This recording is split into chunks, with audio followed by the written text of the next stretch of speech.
Assalamualaikum warahmatullahi wabarakatuh. Apa kabar Ananda semua? Nah, apakah sudah selesai membahas soal dari nomor 1 sampai 30? Nah, apakah soalnya mudah? Nah, kalau misalnya Ananda paham, berarti terlihat mudah ya.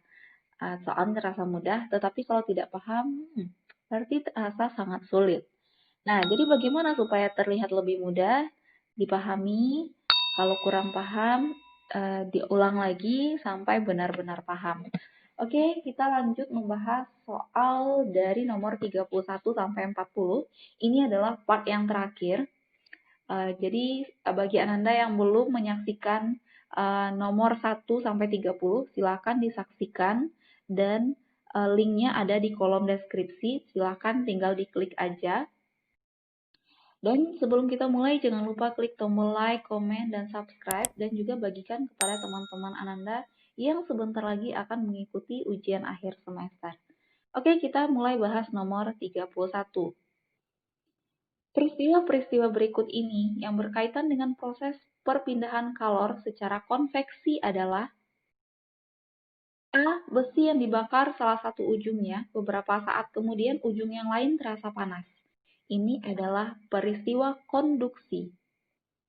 Api unggun pada jarak 3 meter terasa panas, ini adalah radiasi. Air yang direbus bagian bawah mengalir ke atas, ini adalah konveksi. Gelas kaca diisi air panas, bagian luar gelas ikut terasa panas, ini juga konduksi. Jadi yang ditanyakan adalah konveksi, jawabannya adalah C, di mana C itu adalah proses konveksi yang terjadi pada zat cair. Konveksi Konveksi itu adalah aliran biasanya terjadi pada fluida atau zat cair dan gas. Oke, kita lanjut nomor 32. Pagi hari ayah membuat kopi. Ia menuangkan air mendidih ke dalam gelas yang berisi kopi. Nah, tiba-tiba gelas pecah seperti pada gambar berikut. Hal ini disebabkan oleh: A. Kalor jenis gelas bagian dalam dan bagian luarnya menjadi tidak seimbang, salah, karena kalor jenis itu sudah ditetapkan nilainya. Yang B. Daya serap kalor oleh dinding gelas bagian dalam lebih besar daripada bagian luarnya. C. Dinding gelas bagian dalam sudah memuai sedangkan dinding gelas bagian luar belum memuai. Jadi jawabannya adalah C ini. Kenapa bagian dalam yang lebih mudah memuai? Karena bagian dalam itu yang terlebih dahulu terkena panas air kopi, sehingga bagian dalam gelas lebih cepat memuai maksudnya dibandingkan bagian luar gelas. Oke, kita lanjut nomor 33. Pada suatu percobaan, dua bimetal 1 dan 2 tersusun oleh 3 jenis logam, ya, logam 1, 2, dan 3. Ketika dipanaskan, kedua bimetal melengkung dengan arah tampak seperti gambar. Berdasarkan data di atas, 4 orang siswa memberikan pendapat sebagai berikut. Nah, ini yang perlu kita ketahui, jika dipanaskan, bimetal akan melengkung ke arah logam koefisien muai panjang lebih kecil. Nah, jadi yang lebih kecil ini pada gambar yaitu yang pertama 1, 1 itu lebih kecil dari 2, dan 2 itu lebih kecil daripada 3. Jadi kalau kita urutkan dari yang memiliki koefisien muai panjang lebih kecil yaitu dari 1, 2, dan 3. Dan kalau kita urutkan dari yang terbesar berarti 3, 2, 1. Jadi pendapat yang benar disampaikan oleh siswa yang A itu salah, B benar, C benar, dan D salah. Jadi jawabannya adalah B dan C. Oke. Lanjut. Sebatang rel kereta api panjangnya 10 meter pada suhu 0 derajat Celcius. Jika saat dilalui kereta suhunya naik menjadi 100 derajat Celcius dan koefisien muai panjang besi adalah 0,000012 per derajat Celcius, maka pertambahan panjang rel kereta api tersebut adalah. Maka untuk soal seperti ini, kita harus buatkan dulu diketahuinya. Apa saja yang diketahui di soal? Panjang mula-mula atau L0 adalah 10 meter, T1 0 derajat Celcius, T2 100 derajat Celcius, dan delta T atau perubahan suhunya adalah 100 derajat Celcius. Nah, kemudian alfa atau koefisien muai panjang besi itu yaitu 1,2 kali 10 pangkat min 5 per derajat Celcius.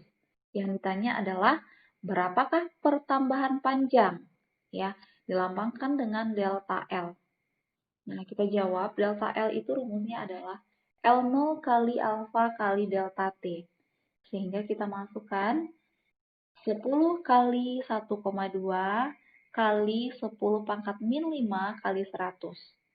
Nah, jadi kita dapatkan 1,2 kali 10 pangkat min 2, sehingga hasil yang didapatkan itu adalah 0,012 meter. Jawabannya adalah A.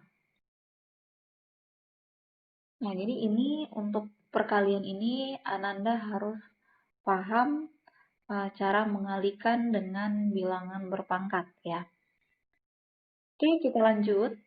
Zahi melakukan percobaan dengan merangkai alat-alat listrik yaitu kabel, baterai, saklar, dan lampu. Ketika dia menghubungkan baterai dengan lampu melalui kabel, ternyata lampunya menyala. Perubahan bentuk energi yang terjadi ketika lampu menyala adalah, jadi kita harus tahu bahwasanya baterai itu memiliki energi kimia. Energi kimia dari baterai dimanfaatkan untuk menjadi energi listrik yang digunakan untuk menyalakan lampu yang menghasilkan energi cahaya dan kalor. Ya, jadi perubahan bentuknya pertama dari baterai menjadi listrik, menjadi energi cahaya dan kalor. Jawabannya adalah A. Nomor 36. Dua buah bola memiliki massa yang sama dan kecepatan bola A 1 meter per sekon dan bola B kecepatannya adalah 2 meter per sekon. Maka perbandingan energi kinetik bola A dan B adalah, nah pertama ini kita bikin diketahui dulu di mana MA sama dengan MB. Kemudian VA adalah 1 meter per sekon dan VB adalah 2 meter per sekon. Nah, yang ditanya adalah VA banding VB. Kita jawab. Nah, kita tahu bahwasanya rumus energi kinetik itu adalah setengah dikali massa dikali kecepatan dikuadratkan. Atau kita lambangkan dengan EK sama dengan setengah mv kuadrat. EKA per EKB. Nah, kita bikinkan rumusnya seperti ini, di mana setengah bagi setengah, 1, M1 dibagi M2 nilainya juga 1 karena nilainya sama, sehingga kita membandingkan VA kuadrat per VB kuadrat. Tinggal kita masukkan VA-nya 1, VB-nya 2. 1 dikuadratkan 1, 2 dikuadratkan 4. Jadi, EKA per EKB yaitu 1 banding 4. Jawabannya adalah C. Nah, ini kita harus hati-hati karena yang ditanyakan adalah VA banding VB, bukan VB banding VA. Jadi jawabannya bukan 4 banding 1, tetapi 1 banding 4. Nomor 37. Bola voli dipukul melambung dengan lintasan seperti gambar. Berdasarkan gambar tersebut, energi potensial terbesar dan energi kinetik terbesar terjadi ketika bola berada pada posisi. Nah, kita harus tahu bahwasanya energi potensial itu adalah energi yang dimiliki benda karena kedudukannya. Semakin tinggi benda, maka energi potensialnya semakin besar. Jadi pada gambar, energi potensial terbesar yaitu berada pada nomor 3. Dan energi kinetik yaitu energi yang dimiliki oleh benda yang bergerak. Ya, benda bergerak berarti memiliki kecepatan. Nah, kapan energi kinetiknya besar? Jika kecepatannya besar. Nah, saat benda jatuh, kecepatan terbesar itu adalah ketika benda tepat akan menyentuh tanah. Ya, pada gambar ditunjukkan oleh nomor 5. Jadi jawaban untuk nomor 37 adalah B, 3 dan 5. Nomor 38, buah kelapa masanya 800 gram jatuh dari pohon dengan ketinggian 5 meter dari tanah. Jika percepatan gravitasi bumi 10 meter per sekon kuadrat, maka energi kinetik buah kelapa pada saat 1 meter dari tanah adalah, nah ini kita bikin diketahui terlebih dahulu. Yang diketahui yang pertama adalah masanya, yaitu 800 gram. 800 gram ini setara dengan 0,8 kg. Kemudian H atau ketinggiannya yaitu 5 meter, dan G atau percepatan gravitasinya adalah 10 meter per sekon kuadrat. Yang ditanyakan adalah EK. Nah, di sini kita memakai hukum kekekalan energi mekanik, ya, di mana hukum kekekalan energi mekanik itu adalah energi mekanik di satu titik sama dengan energi mekanik di titik lain. Jadi kita ambilkan di sini energi mekanik pada titik tertinggi dan energi mekanik pada saat 1 meter dari tanah. Di mana kita tahu energi mekanik adalah penjumlahan energi kinetik dengan energi potensial. Nah, jika ini adalah EM1 dan EM2, maka rumusnya adalah EK1 tambah EP1 sama dengan EK2 ditambah dengan EP2. Nah, pada titik tertinggi, benda belum jatuh, benda belum bergerak, maka benda tidak memiliki kecepatan sehingga EK-nya 0. Nah, EP1 dirumuskan dengan M kali G kali H, ditambah EK2 pada saat benda akan menyentuh tanah, dan EP2 adalah ketinggian pada 1 meter. Kita masukkan angkanya. Nah, kemudian kita dapatkan setelah kita cari, kita dapatkan EK-nya adalah 32 Joule. Jadi, jawaban untuk nomor ini adalah D. Nomor 39. Perhatikan reaksi fotosintesis berikut. Nah, ini reaksi fotosintesisnya. Peran cahaya matahari dalam reaksi tersebut adalah A.